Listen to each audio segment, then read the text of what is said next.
श्रीमते भक्तिवेदांत स्वामिन्निति नामिने नमस्ते सारस्वते देवे गौरवाणी प्रचारिणे निर्विशेष शून्यवादी पाश्चात्यदेशधारिणे जय श्री कृष्ण चैतन्य प्रभु नित्यानंद श्री अद्वैत गदाधर श्रीवासादि गौर भक्तवृंदा हरे Krishna Krishna Krishna Hare Hare Hare Ram Ram Ram Hare Hare. Hare Krishna. Thank you everyone for joining in for this series we are doing. The 5 jewels from Bhagavad Gita. So we already started the series. Last time we discussed, can we know Krishna fully? And I hope that those who attended, you remember something from there.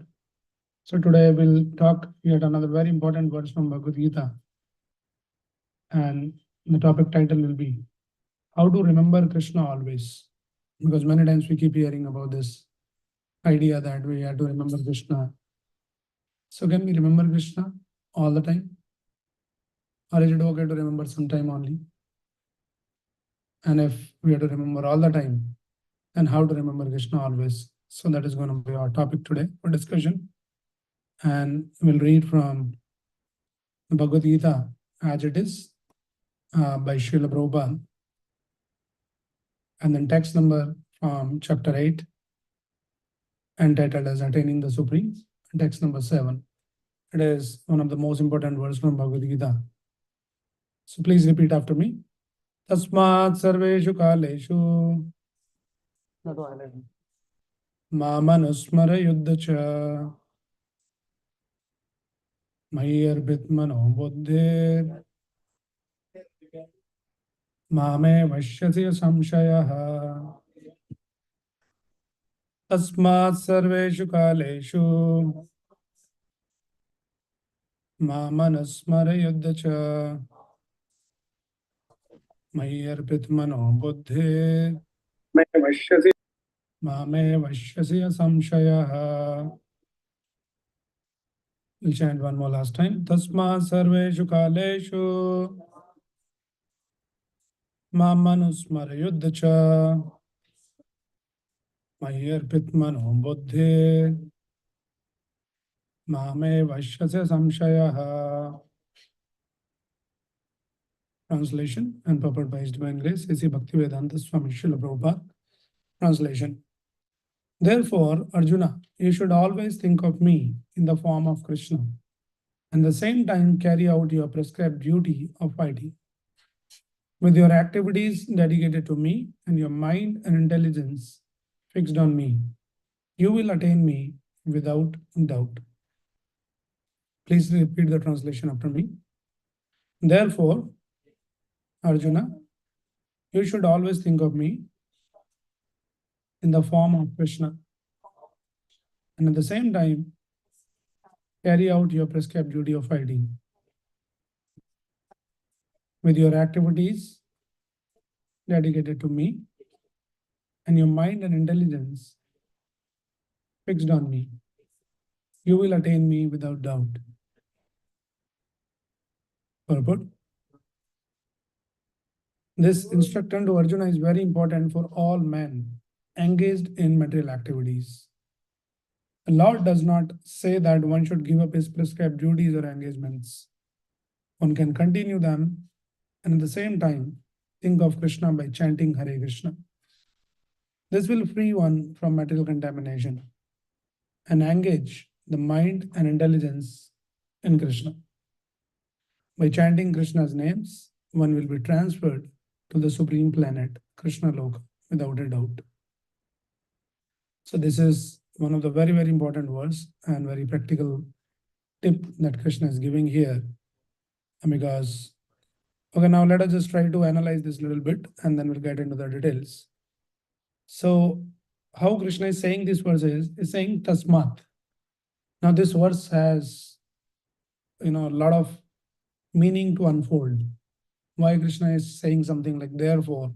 Tasmat means therefore. So it conveys the idea that Krishna has been talking something already. Like you don't talk something like therefore, it means something has been spoken already, right? So it is important to understand that what is spoken earlier.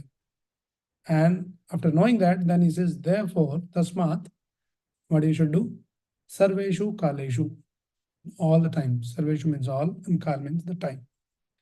So always what you should do? Mam anusmara. Smaran means remember Krishna. So Krishna is saying Mam Anusmara. Now, why Krishna did not use the word smara? Smaran means like remember. So he should have said Mam Smaranam, something like that. What is the meaning of this Anusmara? So for everything there is a meaning. So Krishna is saying you should remember me, but also how you should remember me, he is teaching. Saying Anusmara, not just remember me randomly, whatever way you want, or your concocted way to remember. But anu means anusaran, following. Following in the footsteps of the great acharyas. The saintly people, the great acharyas, they will teach you that how to remember me. Not like that, I want to remember Krishna like I'm dancing with Krishna. That is my way of remembering Krishna. I'm talking with Krishna. No, something like that. No, that is not the way. So there is a right way, and that is what he is saying. Mam anusmara. You remember me, but also anusmara, following the footsteps of the great acharyas. And that is the meaning of Mam Anusmara. Okay, so somebody will say, okay, I'll remember Krishna. Let me go to the forest in some seclusion. Now peacefully I'll sit, no disturbance, and then I'll be remembering Krishna. But Krishna immediately refuting that idea, saying, Mam Anusmara Yuddhacha. How to remember Krishna? While fighting, you have to do Yuddha also. Not like that, okay, I have to remember Krishna, so I have to give up all my duties. Many times people have this kind of ideas, right? Or if we become too Krishna conscious, become too much, into all Bhagavad Gita, then probably we have to give up all our engagement, all our other engagements, our duties. So what Krishna is guiding, is a very practical tip he is giving, saying, Ma Manusmara Yuddhacha. You remember me also, and parallelly you keep doing your Yuddha. Yuddha means basically our duties. Different people. For Arjuna, his duty as being a Kshatriya is to fight. But we all of us, we have our own fights, our own battles, day-to-day life. Can be related to your own body, mind system, can be related to some people around you. So we have our own challenges, duty, problems to solve. So it says, keep doing that, but don't forget me. Remember me and keep doing your duties. And how to do this remembrance and duty? It says, Mai arpit mano buddhir. You offer, arpit means to offer, mano buddhi, your mind, and buddhi means intelligence. So that is how it is. So what do you have to offer? Not only just offer your bodily activity, like yuddhacha means do your duties and offer something to me. Saying your mind and intelligence. So it is basically, in other words, we many times say how we should serve Krishna or how we should remember Krishna. So it should be manasa, vacha, and karma. So with your mind, with your intelligence, with your actions, everything should be engaged in the service of Krishna. And that is how you can remember Krishna. And if you do that, then Krishna is saying, Mam evashyasi asamshayaha. Means you will attain me asamshaya. There's no samshaya. There's no doubt about that. If you learn this art of always remembering Krishna while taking care of your duties and offering your mind and intelligence. And by doing that, Mam evashyasi asamshaya. So this is the verse. Very simple, but very, very profound words to understand these concepts. So first of all, we need to understand what is this tasmat has been used. It means the continuation of something. So Krishna has been spoken. So it is 8.7. Previous to this, Krishna has spoken two more verses, 8.5 and 8.6. Two more verses in the same connection. So what Krishna said in 8.5 is, Antakale cha mameva smarana muktva kalevaram. Yapriyati samadbhavam yati nati atra samshaya. So Krishna is giving a very, very important, principle. He says, Andagalecha mame vasmaran. At the time of death, if anybody remembers me, mame vasmaran, then natyati atra samshayaha. Then he never comes back here. There's no doubt about that. So now that one words itself is explain the goal of life. Goal of life to reach the state or to prepare ourselves where we should be able to remember Krishna at the time of death. That's the goal of life. So many other things you can do. But don't be confused with that. Because somebody says, oh, my goal of life is to remember Krishna at the time of death. So let me just remember Krishna, sit idly somewhere in seclusion. Let me practice remembering Krishna. No. Saying don't give up your duties. Mam, Anusmara, and Yuddha. You have to practice both the things parallelly. So that is a very practical instruction that Krishna is giving here. So Krishna has given that instruction that Ant Kale Chamameva Smaran. So this death, they say that life is a preparation and death is the examination. So we all invariably had to face that exam. Nobody is exempted. You have no choice that, no, I don't like exam, so I'll just escape. None of us can escape this exam. So better we prepare ourselves better to pass the exam. An exam is Andakale Chamam eva smaran muktva kalevaram. So this is the verse. Now nobody is exempted from the death. Actually, there is a nice story comes. There was this one lady. She lost her young son, and she was very perturbed, very aggrieved. And then she was wondering, seeking some help, some solace. Somebody suggested that go to some one saintly person is there, go and then probably he can help you. So she goes to one saintly person and she narrated the whole story, what happened. And somehow, this person, this saintly person, was trying to preach her, explain her that death is such an inevitable reality and nobody can escape from that. So it is better that how early, how soon you accept that reality, that much less you have to suffer.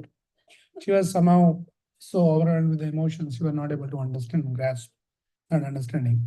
So then this saintly person said, okay, I can help you actually. You'll be free from all your grief. What I need is just get some small few seeds from a house where nobody's ever died.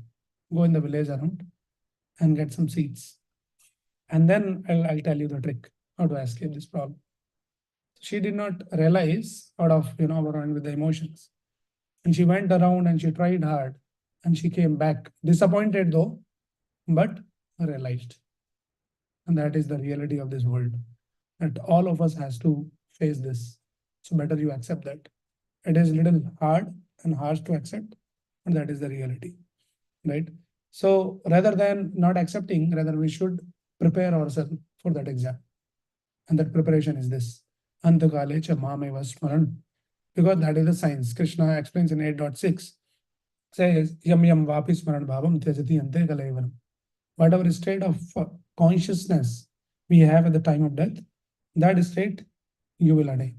That is the principle. So what is your state of consciousness at the time of death? Who will determine that? What you will be thinking, what you will be, processing in your mind. What determines that? Yes, that is very important point, because many times people say, okay, Krishna is saying Antakale. The time of death you remember, so at the time of death I will remember. But it doesn't work like that. We have to prepare ourselves. Right? And that preparation is that all through our life, how we live our life, what are our values, what we allow to feed our mind. Like many times, we are very careful. People are very health conscious, what we should eat, right? Healthy food, timely you eat the food and all of that. So about your body, you are very, very careful. But we don't eat only from your mouth or tongue. How we eat from so many other outlets are there where constant feeding is going on. All right. So Krishna says, Vishya Vinivartante Niraharasya Dehina. So he says, we take the ahar. We are feeding ourselves from so many different ways. So one is just mouth that we all understand, which is a very gross way of feeding ourselves. We are constantly feeding what you watch, what you hear, how you think. So one should be very, very careful. In fact, we should be more careful that what we are feeding our mind with. All right. They say that your face is the index of your mind. So whatever is there in your mind, that will come into your personality. And what will come in your mind, the kind of activity, the kind of association you have, that is how you will be feeded. So it is all connected. So our goal is to remember Krishna at the time of death. then make sure that you are surrounded with people, you're surrounded by, the opportunities where you get the chance to practice to remember Krishna today, not the time of death. That is the example. Prepare yourself now. So that is what Krishna is saying here in the previous verse, and then he's continuing. So therefore, the goal is this. Then what you should do? Tasma sarveshu kaleshu. That is what Krishna is bringing. All the time, ma manusmara and yuddhachal. And mai arpit manobuddhi. So we are talking about anusmaran, how to remember Krishna. So we should learn from the great acharyas. Like we have many examples in the scriptures. Like Prahlad Maharaj constantly remembering Krishna. How he was remembering Krishna? Despite all kind of challenging situations. He was not giving up. Oh no, this is becoming too much for me to handle. So maybe I'll take a break from Krishna for a few days, deal with my problems, solve all these problems and come back. Then again, I'll start remembrance of Krishna. So that is how we should learn. How to remember. Prahlad Maharaj is the example. Kunti Maharani is the example. Our life is filled with all the challenging situations. Just constantly remembering Krishna. And then Sita Devi, she was abducted. She was kept into custody of Ravan. She would now not even a single moment she could forget Lord Ramchandra. So we might be facing a lot of challenging situations. That is the reality of this world, right? So Mahamanusmara means in all situations, not like everything is going good, job is good, family is good, health is good, everything is good. Now I can peacefully sit and chant. And that is no guarantee that everything will be good in this world. And that is the reality. Krishna says, this life is going to be challenging, but practice how to remember all the time, like that. Okay. So here, what is happening is Krishna is gradually taking the discussion little, forward, and this is little progressive understanding of Krishna consciousness. Because I'll just give you some background. In the third chapter, also Krishna said something, and which Prabhupada explains that verse is said as the purpose of Bhagavad Gita. It is 3.30. So there it says, Mai Sarvani Karmani. Let me just read that verse. It says, Mai Sarvani Karmani Sanyasya Adhyatma Chetasa Nirashir Nirmama Bhutva Yudhyasva Vigadajuraha. So Krishna said, Mai Sarvani Karmani Sanyasya. Whatever you do, offer all your activities and the results to me. So that was the instruction given, that you do your work, offer the results.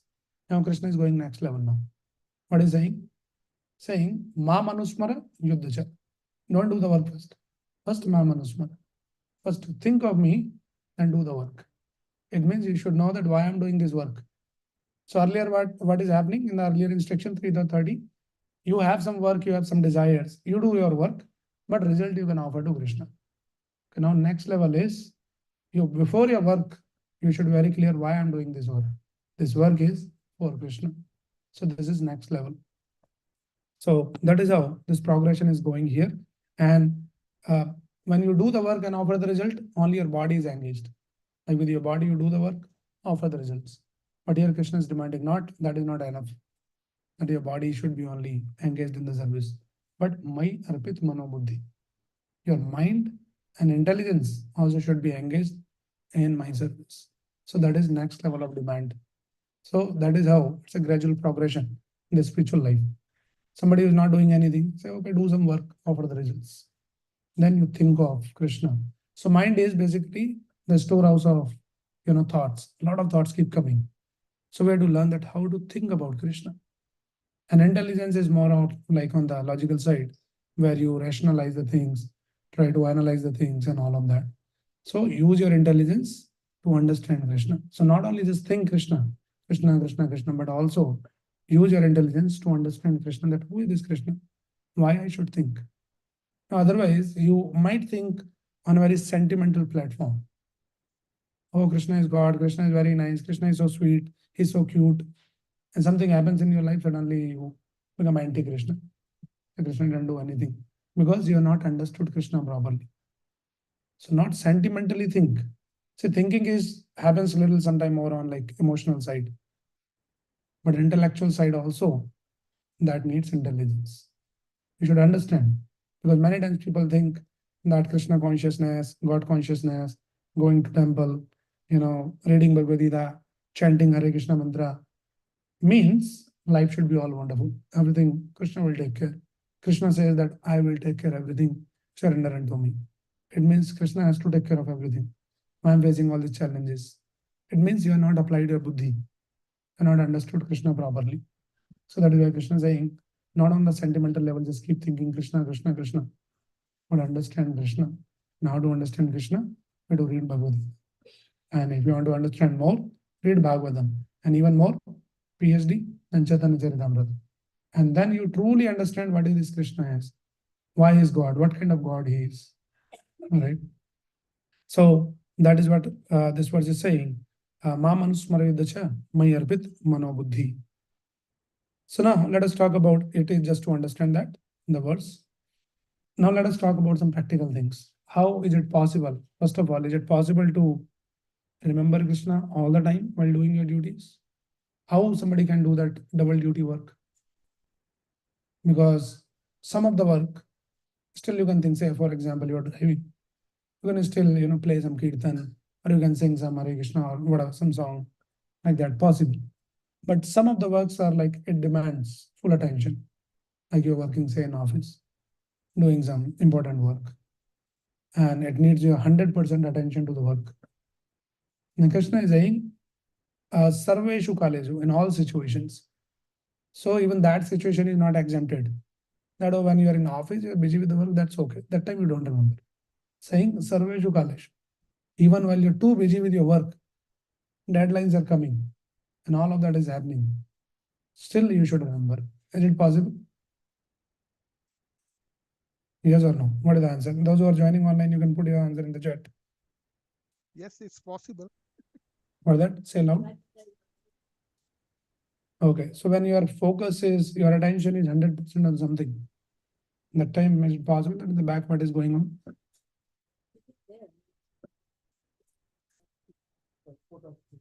So you look at the photo or look at the computer screen. So where you'll focus that time when your work is demanding 100% attention? And sometimes you get a problem or you're not able to solve a problem. Then Krishna, please help me. Okay, so in between you remember Krishna, but not Sarveshu Kaleshu. Right. Work is worship. Work is worship. What kind of work is worship? That working hard, driving in the road in traffic jam, going to office, getting pressurized, cursing the boss also, what kind of person. And that is the work we do, right? Is that worship?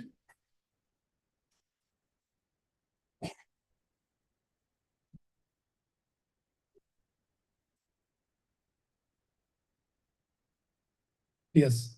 So how to understand this is very simple. Not that simple to apply, but to understand it is simple.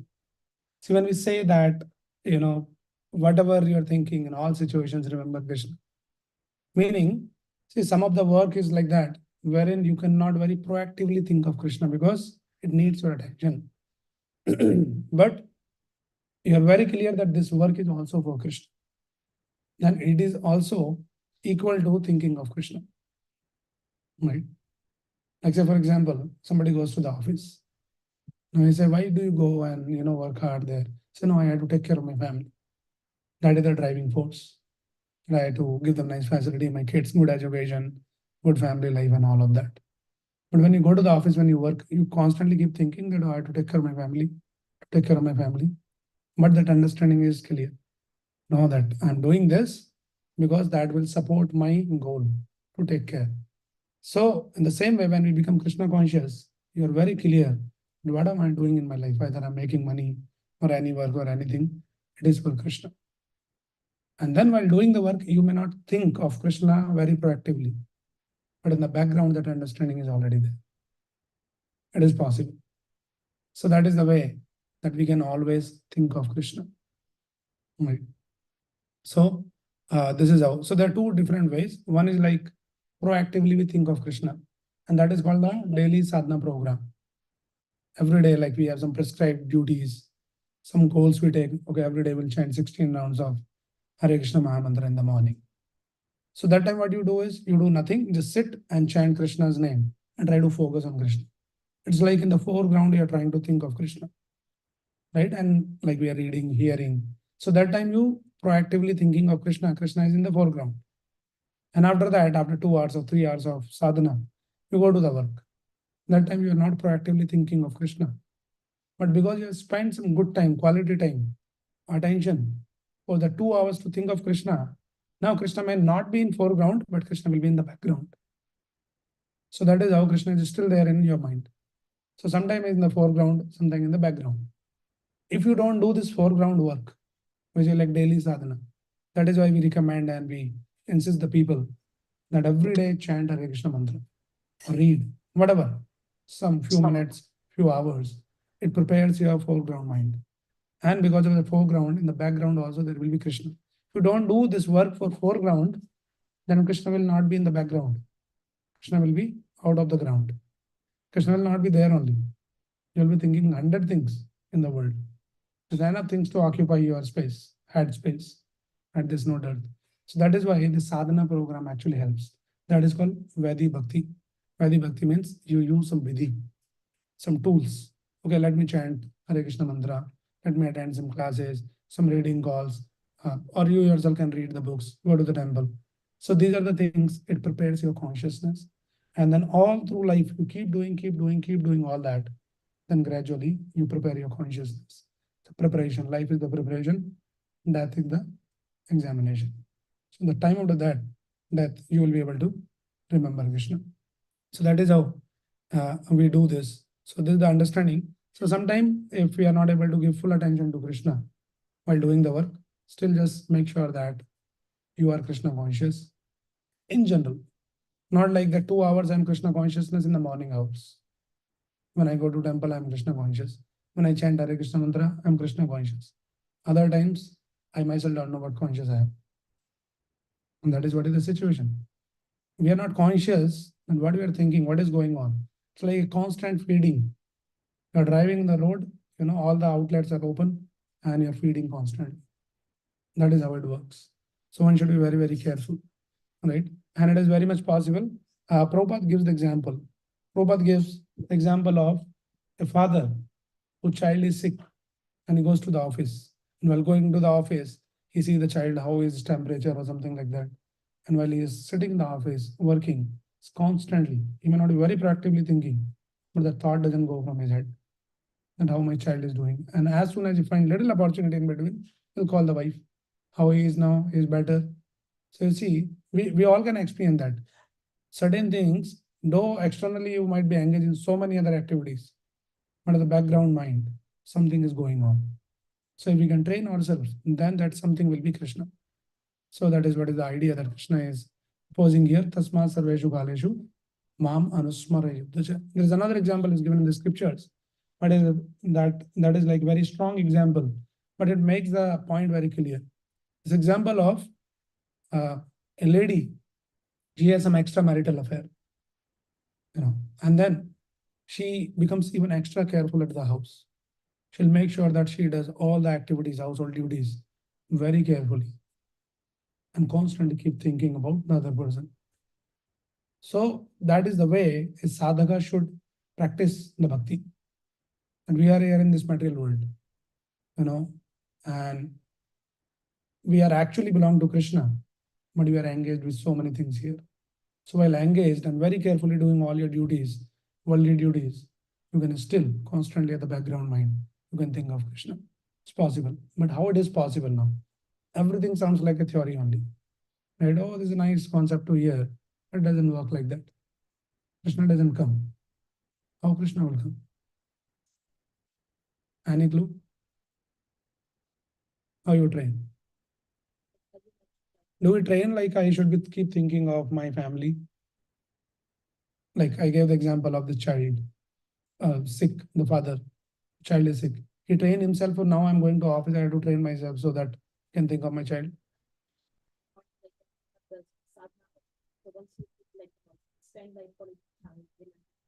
Yes, that is true. That is the process. I'm talking about the fundamental principle. Sorry? Yes, that is the right answer. When you are in love with someone, No training is needed. You are by default, constantly, you will be thinking about that person. Somebody said, don't think about that person. Not possible. So that is the process. That is the goal. That we had to develop the love. Now again, that also sounds like a theory only. Develop the love for Krishna.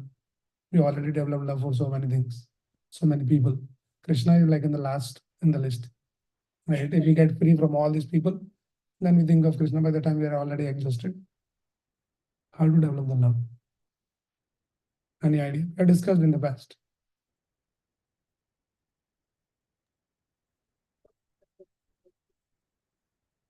Yes, that is right. Say a little more fundamental.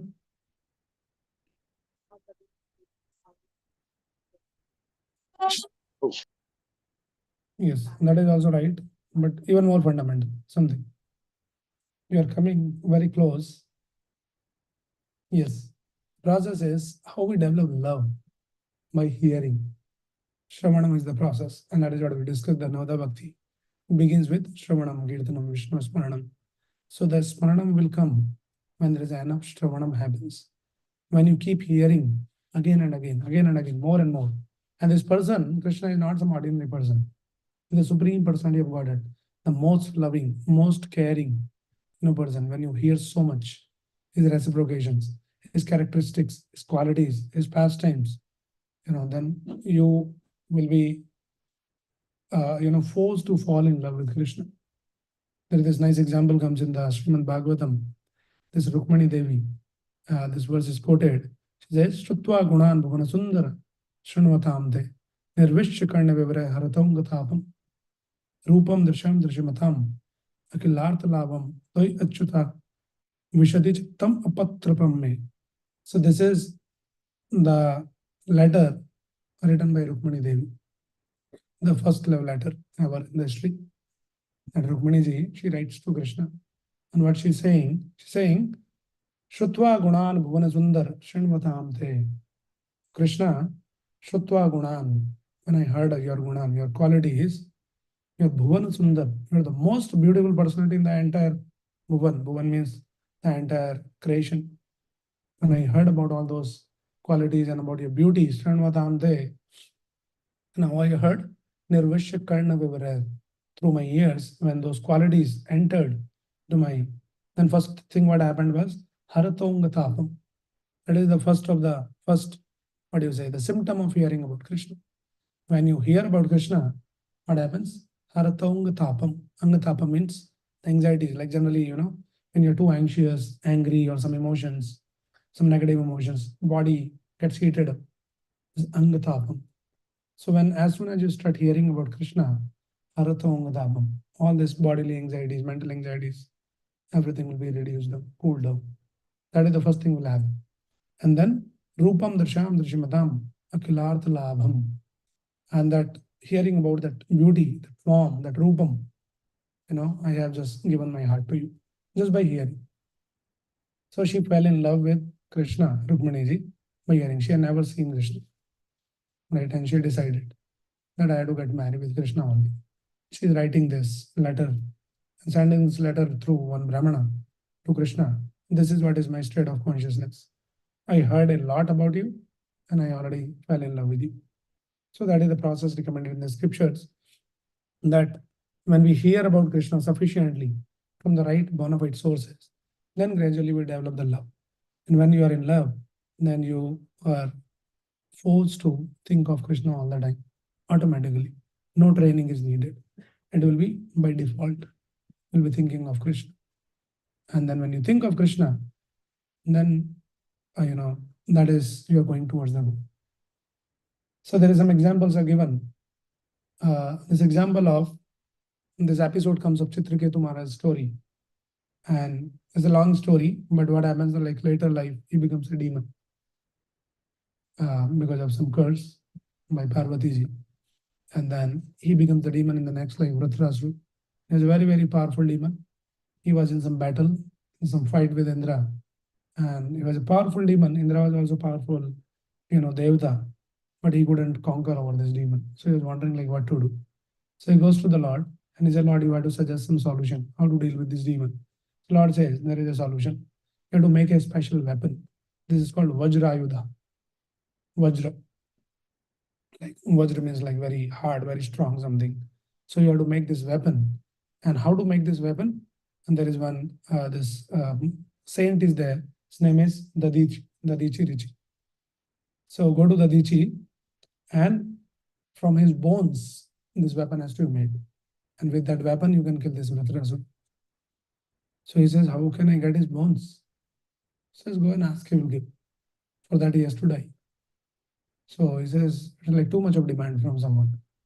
So he goes to Dadichi and then he says, Lord has requested that we should come and ask you your bones. So he says, oh, my Lord has requested. That is the service for me. Okay, take my bones. For that, you have to die. He says, okay, I'll die. He left his body.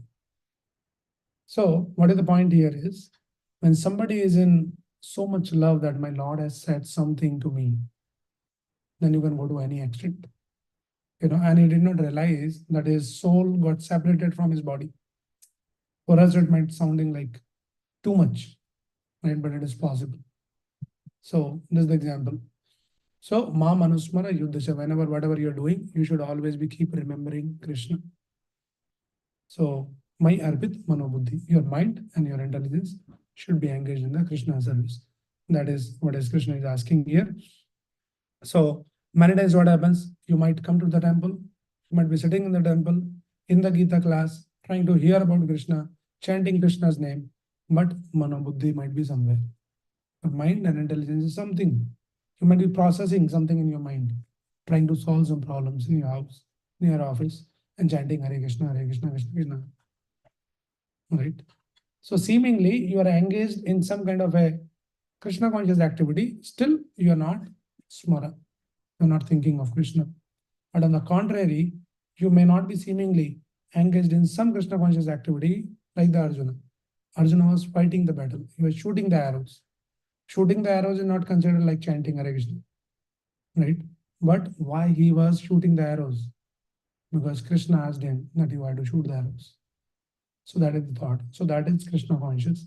That is the real Smaran.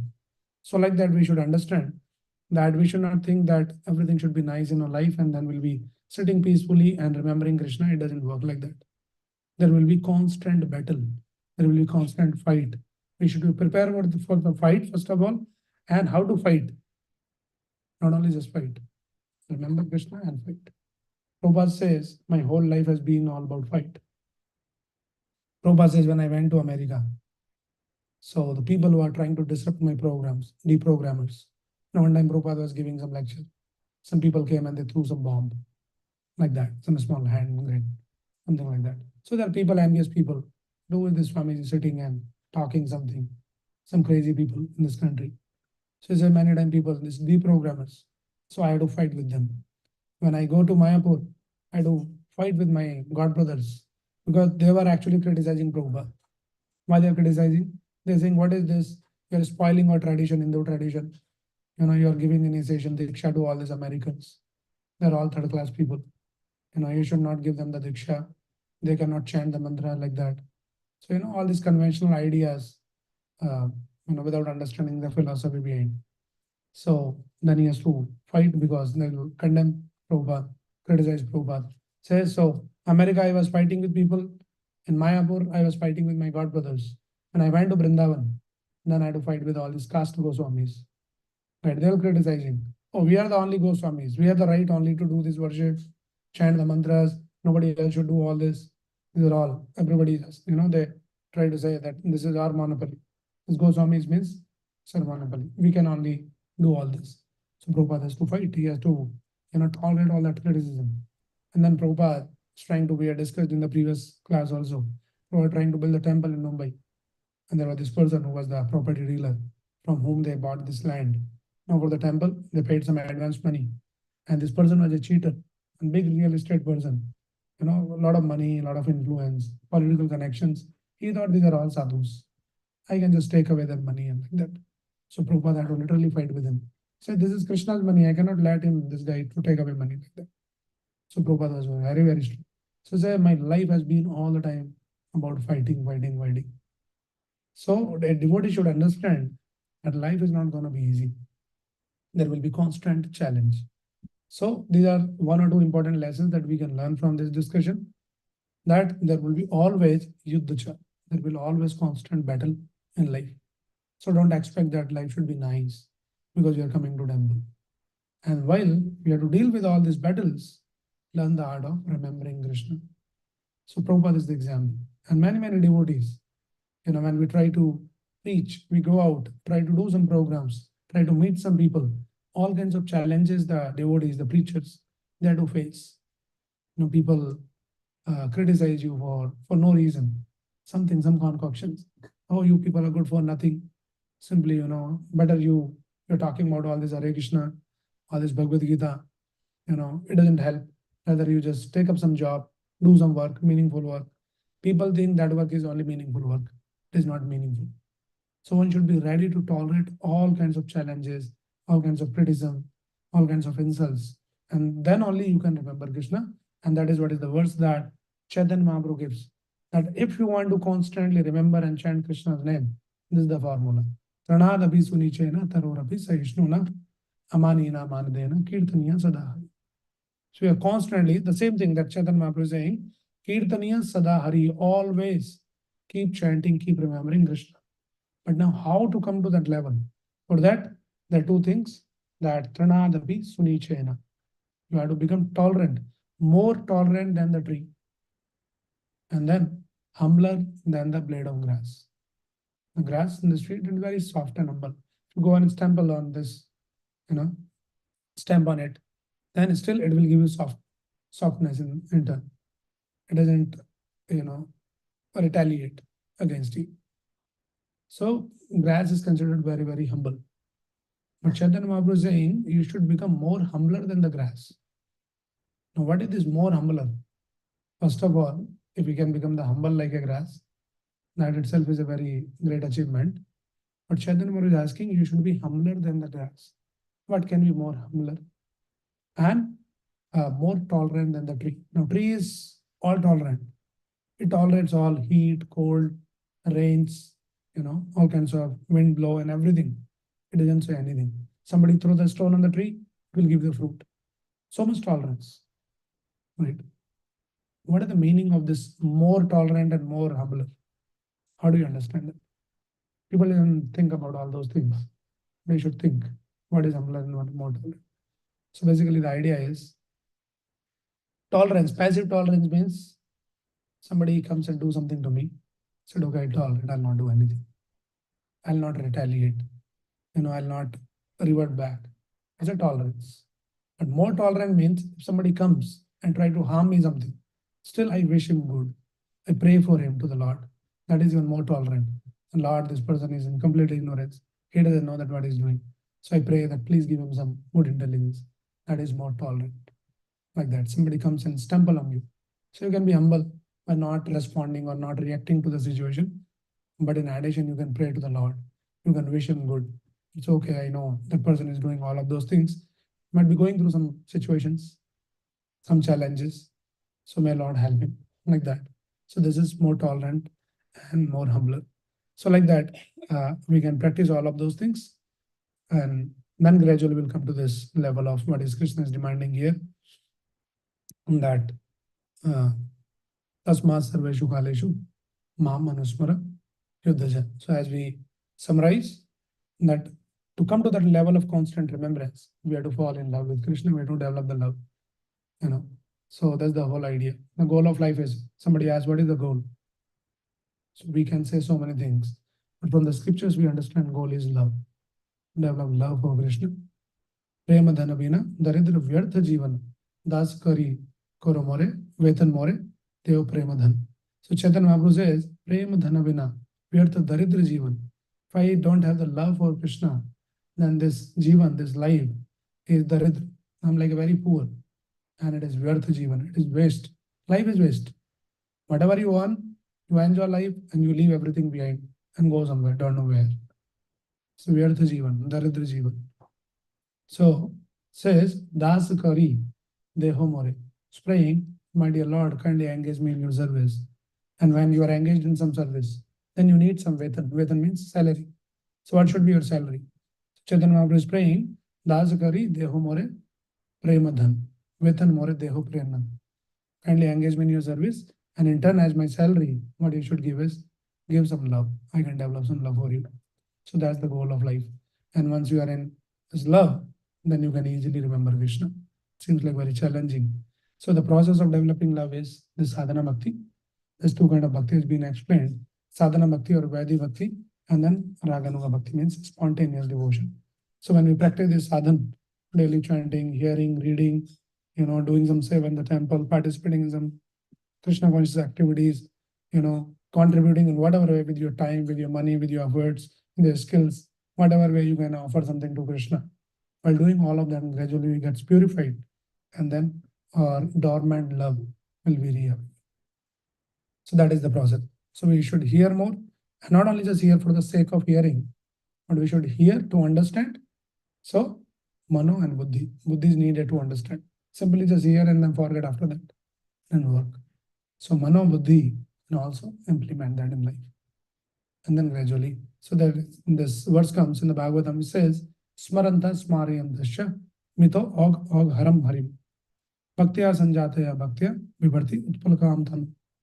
So it says how to develop that bhakti. What bhakti? Spontaneous devotion, spontaneous love. As soon as you hear about Krishna, you suddenly have those feelings. How to come to that level of that bhakti? So it says, Bhakti sanjataya bhaktya. Bhakti comes from bhakti. Now you say bhakti comes from bhakti. I don't have the bhakti. And how the bhakti will come? So the two kind of bhakti. One is sadhana bhakti. And from that sadhana bhakti, when you keep doing, that will develop into raganuga bhakti, spontaneous devotion. So we have to do this bhakti first. So that is why some little commitment is needed. If we are sincere and seriously we are aspiring to progress in the spiritual life, and we start from some steps, one round of chanting Hare Krishna mantra every day or more, and attend some sessions, read more, read Bhagavad Gita, attend some calls. So start committing with something. Then gradually it will develop into Sarveshu Khaleshu Mamanasmara Yuddhacha and come to that level. Right. So this is the process, and Prabhupada explains that sometimes people mistake this bhakti or the process of Krishna consciousness as some kind of inactivity. And okay, I have to smaran, I have to just sit and remember. But very carefully we should understand, bhakti is not some kind of inertia. Prabhupada translated bhakti as devotional service. There has to be some action. There has to be some activity. We cannot be without activity. Somebody is trying to be like inactive on the name of practicing some spiritual life is in ignorance. That person is the most ignorant person. So no, I'm just sitting doing nothing. It doesn't work like that. You have to do. As Krishna explains, Chatur Vanya Maya Srishtam Guna Karma Vivagya. Based on your guna and karma, you have to engage in some activity. Don't artificially try to suppress your nature. Krishna is saying, not even for a moment you can sit doing without doing something. So do something, but don't do randomly. Think what you do. Do the activities which helps you to develop your remembrance for Krishna. That is the doing. So Krishna, again and again, many verses in Bhagavad Gita, he talks about them get up and fight. Get up and fight. Including today's verse also. What is saying? Ma manusmara yuddhacha. Fight. And so many other verses. There might be, I'm not sure, there are more verses, but few of the verses I identified that Krishna is saying, same expression. Get up and fight. Get up and fight. Get up and fight. So Krishna says this thing in two dot. Let me just open the words quickly. We'll wrap up with this. So it is those who want to read Bhagavad Gita more deeply and want to understand and analyze. For them, I'm giving some references. So Krishna says here in 2.37, Yuddhaya Kratanishchaya. Means he says, get up and fight with determination. It is 2.37, and then Krishna again. The following was 2.38. He says, do the fight for the sake of fighting. So you have to fight. Get up and fight. And after that, Krishna says in 3.30, which we read, he says, you become free from the egoism and lethargy and fight. So again 3.30, 2.37, 38, 3.30, Krishna is saying, and then after that in the fourth chapter again, Krishna is saying something, 4. Okay, the last verse of fourth chapter, text number 42. He says, stand and fight. Krishna is saying again. So why is repeating? Like someone is repeating the same thing again and again. It means that it has a lot of weightage. So already till fourth chapter, he already said 4 times, right? And then we go further, like 8.7, what we are reading today. Mahamanusmara Yuddhacha, one more. And then Krishna in the 11th chapter also again. Let me just read that verse. In the 11.33, I guess.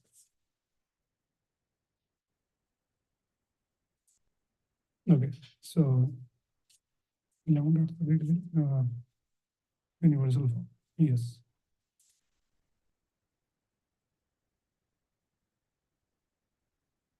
Yeah. So he says, Nimit Matram Bhavasavvasachim. That is, you get up and fight and become an instrument in this battle. So he's saying that by my will, everyone in this battlefield is already finished. You just become an instrument, get up and fight. And then he says in 11 dot, this is 34. Says simply fight and you will vanquish your enemies. So what do we derive from this? Why Krishna is again and again saying that fight, fight, fight, fight? What is the meaning? Many times people say, oh, the Krishna is trying to, instigate Arjun. Though he did not wanted to fight. He did not want to fight. But Krishna is instigating him to fight. What is this? Krishna is, kind of some politician. Yes, so this fighting is referring to that you have to do your duties. You cannot escape your duty. You cannot deviate from your duty. Because Arjuna in the beginning he proposed, I don't want to fight. Basically, he's doing his duties as being a Kshatriya. Says, I'll go to forest. So Krishna is reminding, no, you have to get up and fight, get up and fight, get up and fight, get up and fight. And here in today's verse, he's saying, while fighting, Mahamanusmara Yuddhacha. So don't just fight. Means keep doing your duty, keep dealing with the challenges in this world, keep solving your problems. You have to do that. Don't escape. Don't become escapist. But that's not enough. Mahamanusmara Yuddhacha. Practice, remembering me, and keep doing your duty. So that is the secret here. Okay, so these are the few thoughts. I have few more things, but I'll just stop here for now, and then let me see if anybody has any quick question or any comment from those who are online. Yes. Nothing. Let's say, okay, guy is I want to go to the forest and sit.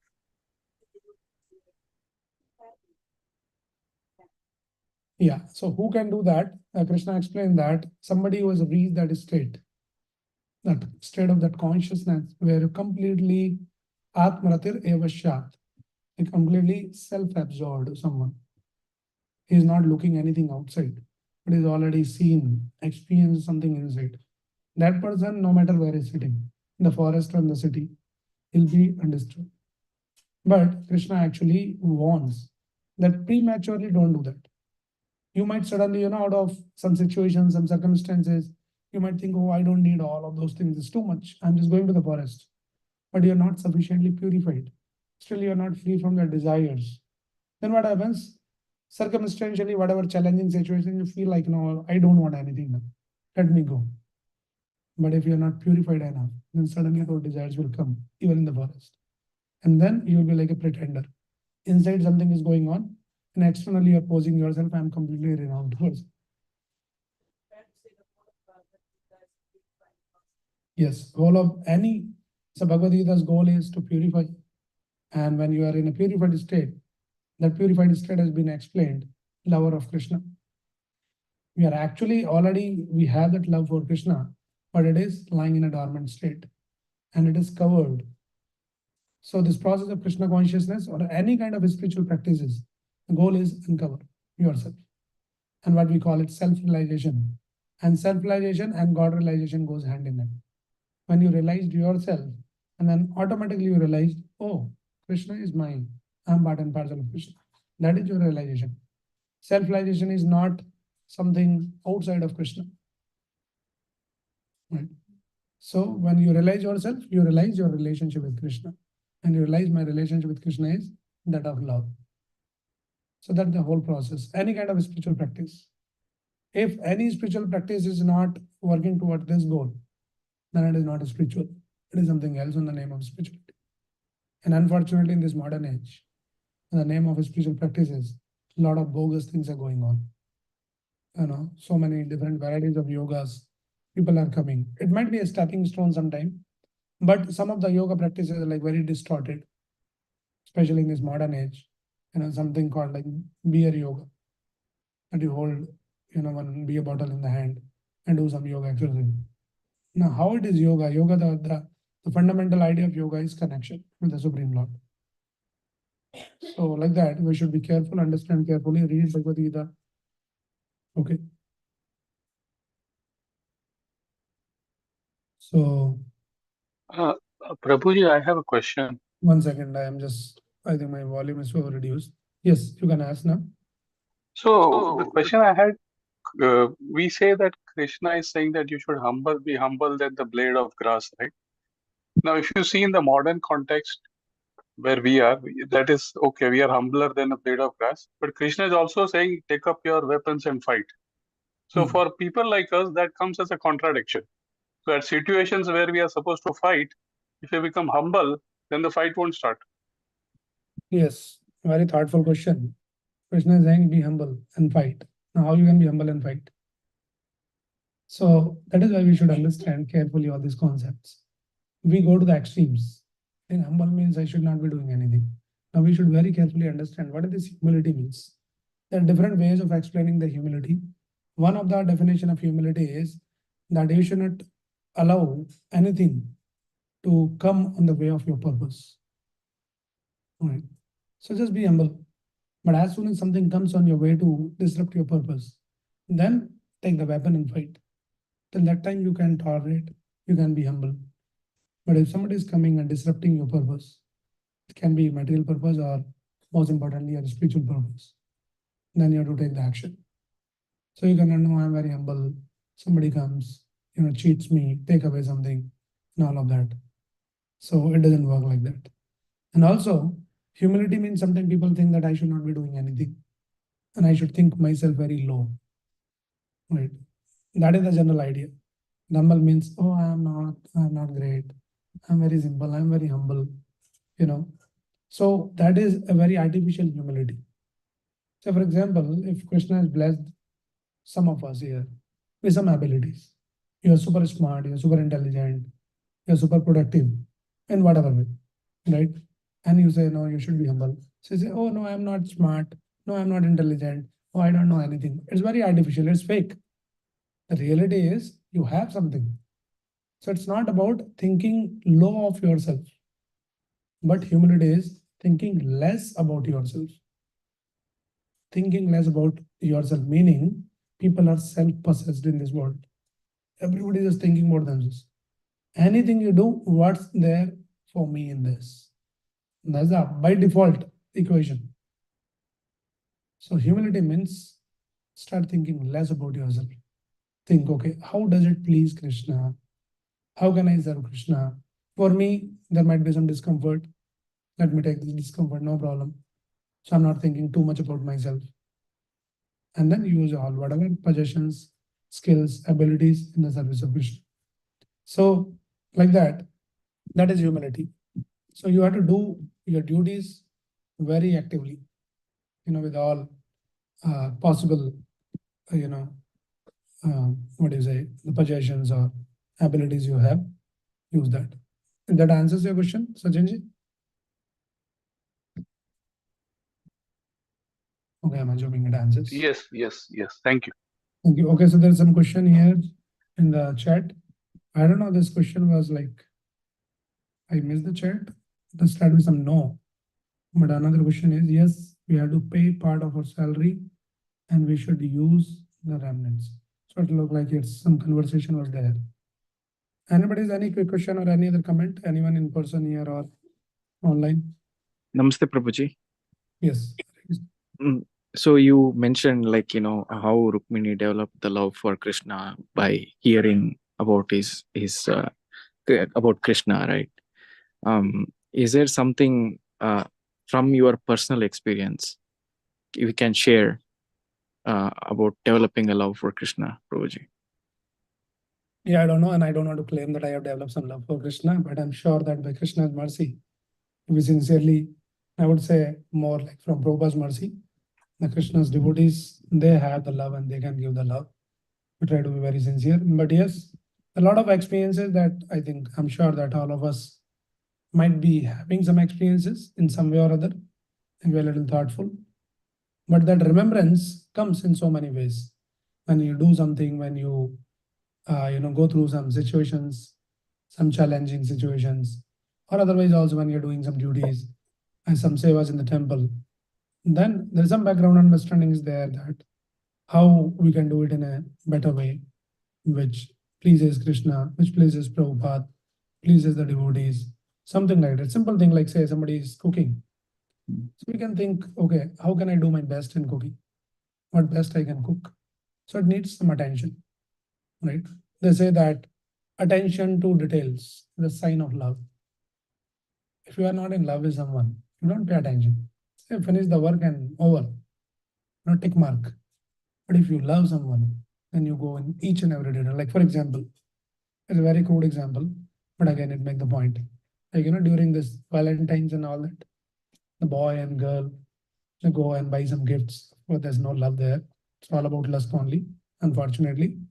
But people call it love. For that color, the so-called love, people go and buy some gifts, right? They figure out that what she likes and what he likes, some special fragrance.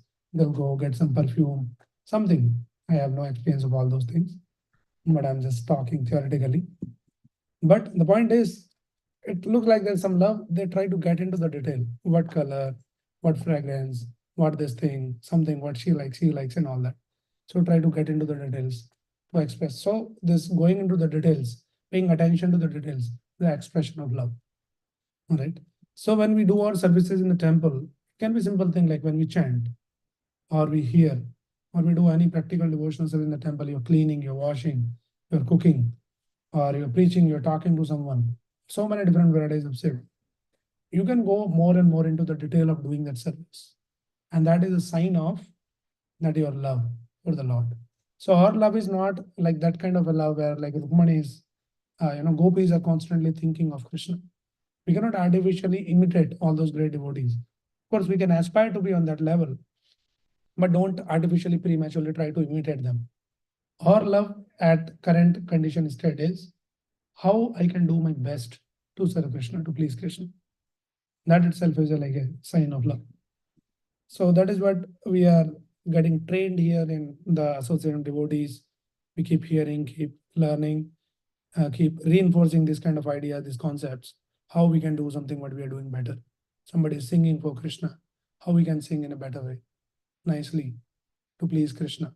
So whole idea is whatever we do in the temple, everything is Krishna is the king, Krishna is the boss, he is the owner, he is the master. So everything should be for his pleasure. So sometime it might be very artificial in the sense very theoretical. Oh, why we are doing this? We are doing for Krishna's pleasure. Right? Kirtan should be done for Krishna's pleasure. Cooking should be done for Krishna's pleasure. So first we learn the language of love. There's no love initially, but learn the language of love. Right? This is called the parlance. So there's something called devotee parlance. Like when you come in the association of devotees, first you start to learn the language, how you speak, what you speak. Then gradually those thoughts, those theoretical statements will gradually drill down into our consciousness, and that will develop some feeling also. So initially we can say, oh, Krishna is so nice, Krishna is so beautiful, Krishna is so kind, we should do to please Krishna. Oh, what should I cook for Krishna today? You might be thinking what I want to eat. But for the sake of saying, you say what I should cook for Krishna. I like pizza. I should cook pizza for Krishna. Something like that. So now Krishna wants pizza or you want pizza? Here's a question. Where is the love? Your love is not for Krishna. Your love is for your pizza. Right? But that is fine. That is sadhana bhakti. So initially we learn that language of love, and gradually more we get purified in the association, hear, read more, those feelings will also come. So one should not artificially try to imitate all those things. That is why this verse in the beginning we are discussing Mam Anusmara, not Smara, Anusmara. Following in the footsteps of the great Acharya. They'll teach you how to do the things. Don't concoct something. I met someone, it was like few years back. So this Mataji, she every time she comes to temple, she'll come with the Laddu Gopal, a small this thing, and every time. And she used to come and talk to me, Hare Krishna Prabhuji, and some exchanges will happen. So she was one time she was sharing, very, very new to all these things. It was in India, not here. So she says, Prabhuji, yesterday, I couldn't come for some program because I went for the movie. So I said, okay, great. She said, I took my Laddu Gopal also for the movie and I bought another ticket, like separate seat for Laddu Gopal. So people, sometimes what happens, now they're innocent people, but they're not just innocent, but they're innocent plus ignorant. It's a combination, If they're innocent plus ignorant, then they can be educated. So ignorance is removed, then they remain innocent, and being innocent is a good qualification. You will accept very easily. So ignorance has to be removed. So people doesn't know, they concoct their idea. Oh, my love for Krishna is movie for Krishna. Now the scripture doesn't recommend this kind of concocted ideas. It's an offense to the Lord, right? So of course, Krishna is Bhavagrahi, he's Janardana. He doesn't easily take the offenses, but we should learn, we should educate ourselves. So yeah, love is a big concept. We'll do sometimes some sessions, series of sessions. We have done a little bit in the past. Thank But- you, Prabhuji. Okay. So in our current state, our way of developing love is chanting Krishna's name. Now chanting Krishna's name also, that we don't chant Krishna's name with a lot of love. But that's fine. We can chant out of duty. So there are different levels we have discussed. Fear, desire, duty, and love. It's a gradual progression. So beginning, many people goes to the God for fear. God-fearing people. Then major people, major crowd goes to the Lord for desires. I want this. And it looks like, they have a lot of love for Krishna. For everything they go and ask Krishna. But their love is for their desires. That's fine. Then duty. When they become a little more mature, then say, oh, this is my duty to do some seva to Krishna. And the highest level is out of love. That I love Krishna and I just want to serve Krishna. Without Krishna, prema dhana bina, vyartha daridra jivan. That is their understanding. If love is not there, life is waste. It's poor life, useless life. So the progression is like that. So fear or desire, most of us fall in that category. And then gradually by all these sessions, reading, chanting, come to the at least level of duty. And then gradually we'll reach to the level of love. Okay. Hope that helps. Hare Krishna. Hare Krishna, Prabhuji. Okay, let us try to develop some love for Krishna by paying attention to, as I said, attention to the details is the sign of love. So when we chant, try to put your full attention to hearing the holy name. That time for 10 minutes or whatever minutes you chant, that time just cut off your mind from thinking about anything else. But my arpit mano buddhi, arpit, offer your mind and intelligence to Krishna. So let us try this. Let us practice this now for